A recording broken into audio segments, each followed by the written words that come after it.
La presqu'île de Gien, ses criques, son eau turquoise.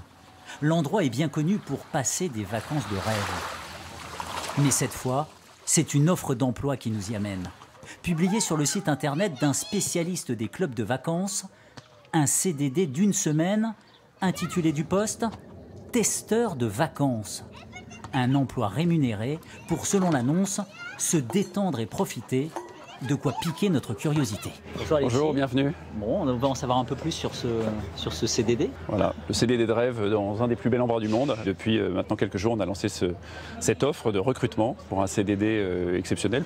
Sur le papier, un vrai job de rêve. Le candidat sélectionné, rémunéré au SMIC, pourra même venir ici accompagné par 3 personnes de son choix. Ça fait partie du job de testeur. Ça, le testeur, il faut sauter là, là et là. C'est un vrai job, hein, donc il faudra garder un sens critique, un peu de recul pour nous aider à améliorer toujours et encore notre produit. Voilà donc le but affiché. Obtenir des retours d'expérience, mais aussi une présence sur les réseaux sociaux. La recrue devra partager son séjour en photo et en vidéo. Il lui faudra être très motivée et imaginative. Et cela commence dès la candidature. Ne rien faire, c'est aussi une activité hyper importante en vacances. Donc celui qui glisse un atelier glandouille dans sa lettre de motivation ou dans sa petite vidéo, je pense que je serai assez sensible lors de la sélection. Et visiblement, certains sont déjà prêts à postuler. Tester les hôtels, tester n'importe quel type d'établissement en rapport avec le loisir ou la culture, je suis OK.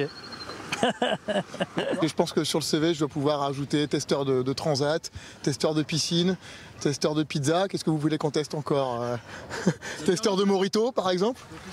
Au total, 10 contrats sont proposés dans 5 clubs en France. Avec tout de même une petite précision, les candidats sélectionnés devront céder leurs droits à l'image lors de leur séjour. Cela peut peut-être signifier être affiché en première page du catalogue de l'an prochain. Qui sait, mieux vaut en être informé avant d'envoyer son CV. Dur métier, en effet. Voici un archipel du bout du monde, mais c'est bien plus qu'une carte postale.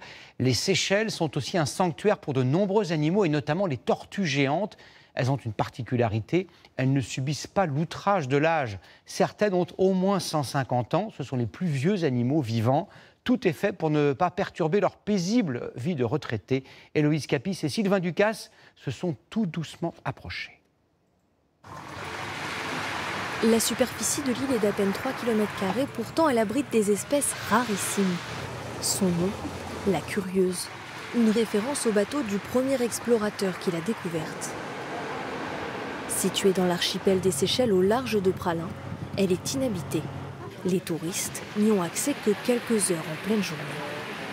Des tortues géantes vivent ici en liberté. Elles sont protégées, étudiées et surveillées en permanence par des gardes forestiers.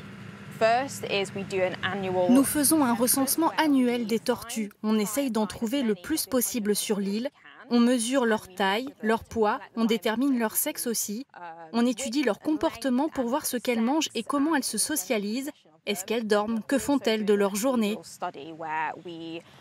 De cette façon, on peut savoir exactement à quoi correspond une journée pour elles. La carapace de ces tortues terrestres est beaucoup trop lourde pour qu'elles puissent nager. Elles ont donc été déplacées de leur atoll d'origine vers l'île Curieuse pour les protéger de la montée des eaux. Elles sont désormais ici chez elles et viennent sans crainte au devant des touristes, comme pour profiter de leur notoriété.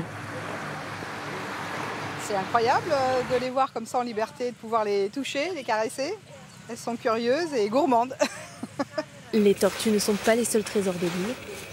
Plus loin, ici, au cœur de la forêt tropicale, une autre espèce bien locale cette fois attire toute l'attention des gardes. Voilà une plaie coco de mer.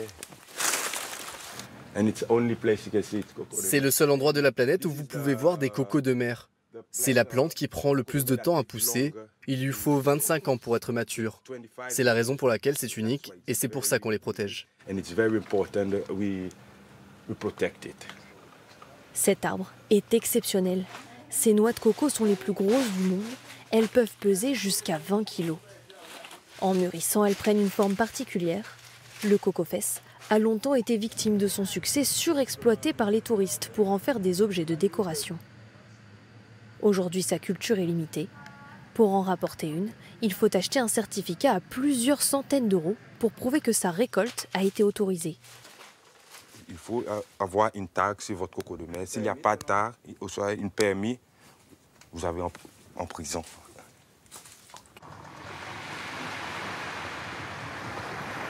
La préservation se joue aussi sous l'eau.